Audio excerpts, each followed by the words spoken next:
Welcome back to the BALDEAGLE242 YouTube channel. Today I've got a chance to go pick up a YTS 3000 Craftsman riding mower. Seller says this thing will not start. Says the engine will crank over, but it struggles to crank. It is a 2009. I know it's not going to be fun to go look at this one. It's about 38 degrees outside. Yeah. So what's the story on this thing? I was out cutting the grass, I don't know, probably 2 weeks ago. Started slowing down for no reason, and I just shut it off. And when I try to crank it, it just has a real hard time cranking. Okay, did you put any oil in it after it stopped? No, I just shut it off. Okay. You mind if I try to crank it over? Yeah, go ahead. The battery on is new.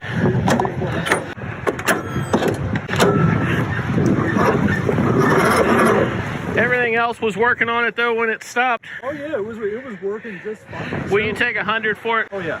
Okay, I'll take it for 100. And I was gonna dive into that.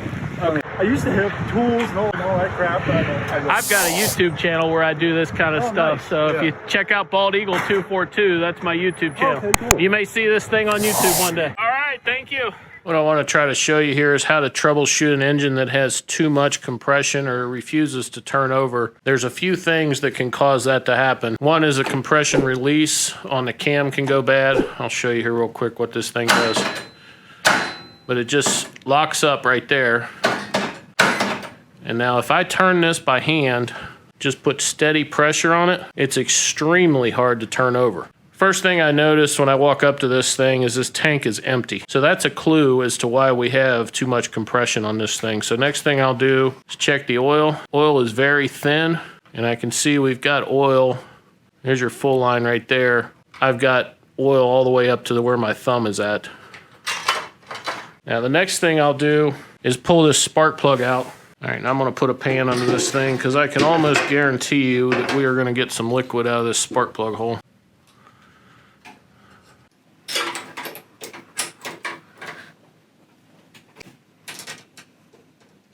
That spark plug is extremely wet. And I bet if we try to turn this thing over here, we're gonna see liquid come out of that hole. A lot of liquid. Yeah, don't stand in front of that when you do that. I think our needle and seat has probably deteriorated in this carburetor and allows this to fill up. So fuel gets up in here, runs down through your intake here, sits on top of the cylinder, and then eventually it will seep past the rings, probably fuel under here too where it seeps past the valves. And what that does is allows too much fuel to get in on top of the cylinder, and it's actually hydrolocked. It's actually got this thing locked up because there's so much fuel on top of the cylinder that it can't turn over. What I'll do is pull this valve cover off and I'll show you. I bet this has a lot of fuel under it too. From the level of that oil, you can kind of see here, that oil level is up to, again, about where my thumb's at. So put that in the front of the motor. Over half of this engine is full of fuel, so I would bet we've got a lot of fuel in here too. What can happen in this situation is you can bend a push rod because it's so much pressure trying to open these valves, or you can pull a valve stud out of the head, so we'll check that too. One thing I notice on this valve cover here is it does have Permatex around it. It doesn't look like it has a gasket on it, so I don't know if this has been off or not. I know some years the factory did use Permatex instead of a gasket. Makes it a little harder to get the valve cover off. Pretty sure when we pull that off there, we're gonna get a lot of fluid out of this thing. So I'll keep my pan under here. Won't be surprised if we see a lot of fuel run out of here. Yep.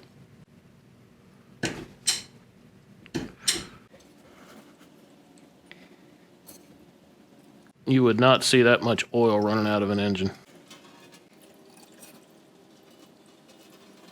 That's just a mix of fuel and oil.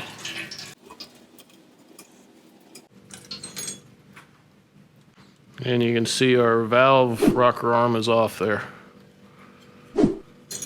So we've probably bent a push rod. That's what I got out from under that valve cover. Be interesting to drain the oil out of the engine here and see what we get out of it. Nothing but gas. That's what happens when your carburetor float needle stops seating and let that fuel run down into the motor.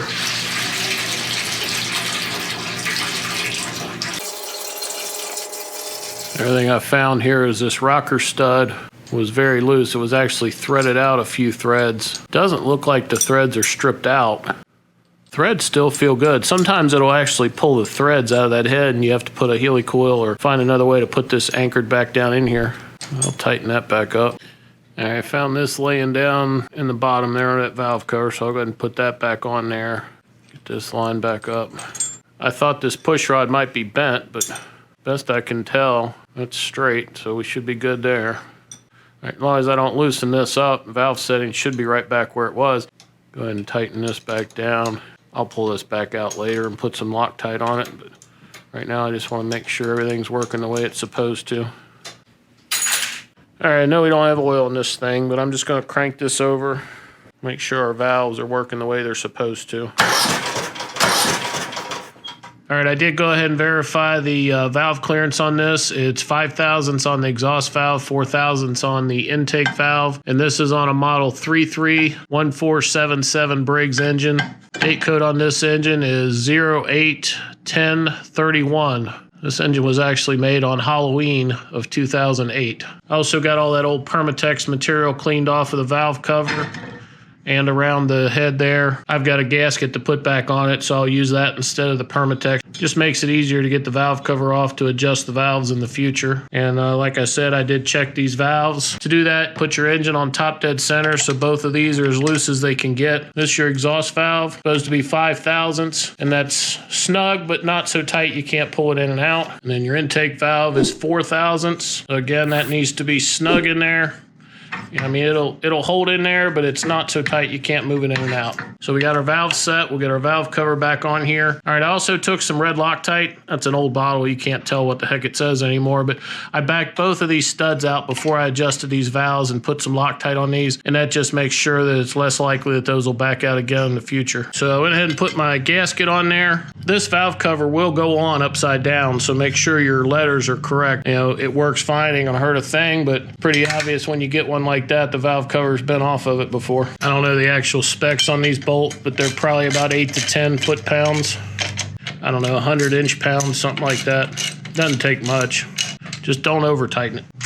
You guys probably get tired of hearing me say that. Another thing you can look at, too, is underneath your hood. This is the underside of your hood.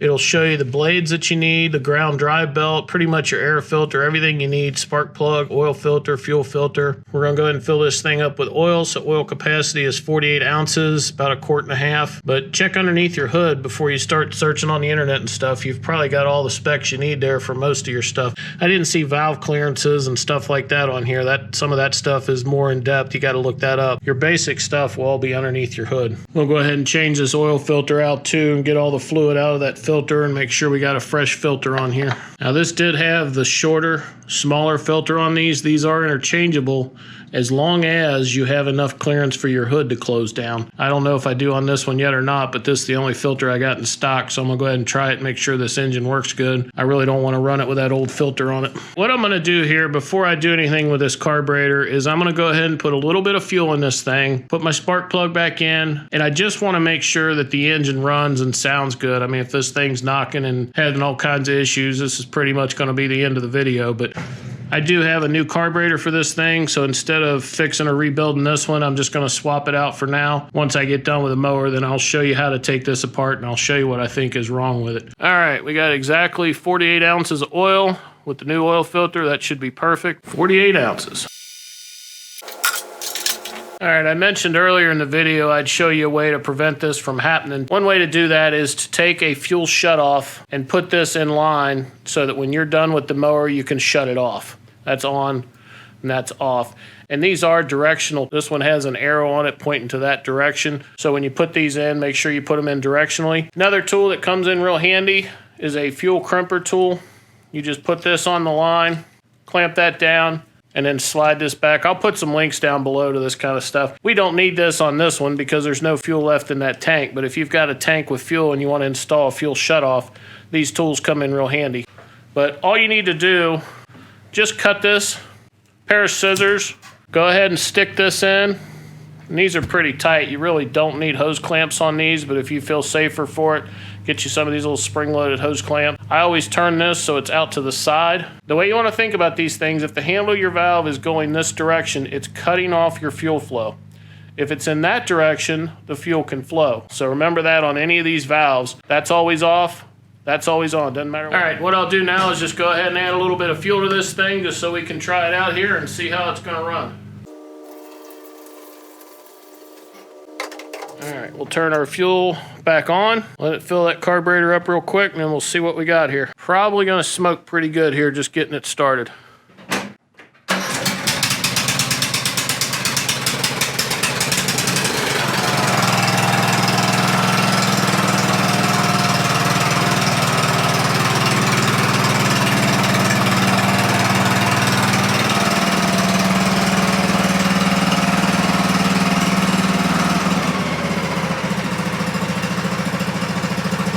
She idles down pretty good.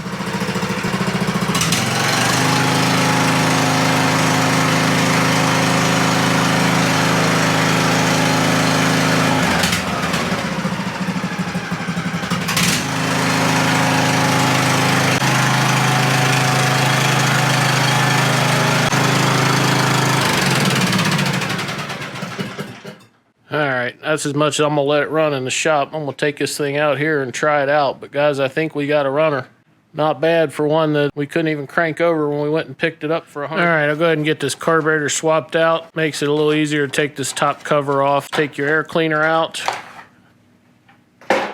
Pull that up like that. There's 4 10mm bolts around this thing. Just back these out off the back side of the carburetor. And you should be able to slide this plastic cover up out of the way.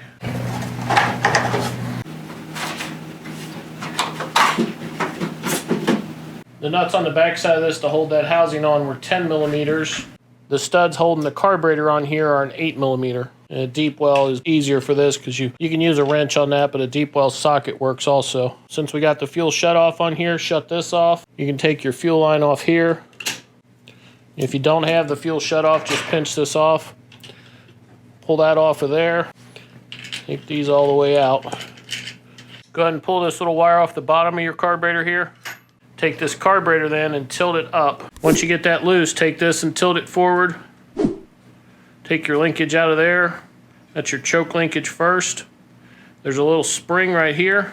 Take that out. Spring goes in the hole right next to this. And then roll this off for your throttle linkage. We put the new one back on. We're going to do exactly the same way. We're going to put our throttle linkage in first. Make sure that's hooked down in there. Now, there's 2 holes in this. This one came out of the far hole, so pay attention to that, which hole your carburetor linkage came out of. Once you get all your linkage hooked up, put this back up here, put your gasket back in here, and then put your studs back in. Snug those back down. Hook your wire back up here on the bottom, and that is keyed. It's got a point on one side. It'll only go in one way. Hook your fuel line back up. Now I like to turn the fuel back on just to make sure we don't have any leaks. Go ahead and start this thing up before we put everything back together just to make sure everything's adjusted correctly.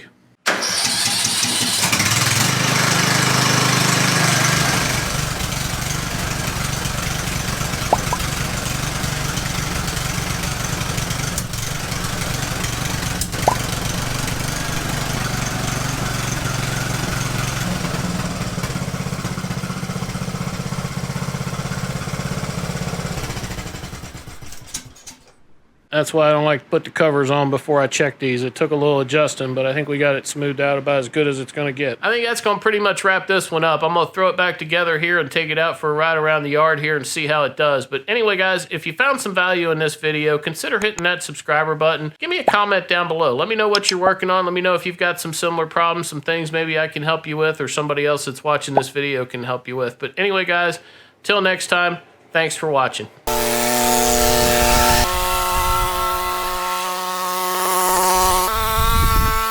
I mentioned earlier I'd show you what I thought was wrong with this carburetor, and honestly, I had assumed that the rubber tip of this needle had deteriorated, but it has actually come off. I'll replace this needle. I'm not going to put this back on there and try to reuse it. This carburetor should still be good, so I'll get a rebuild kit and rebuild this one for the next project.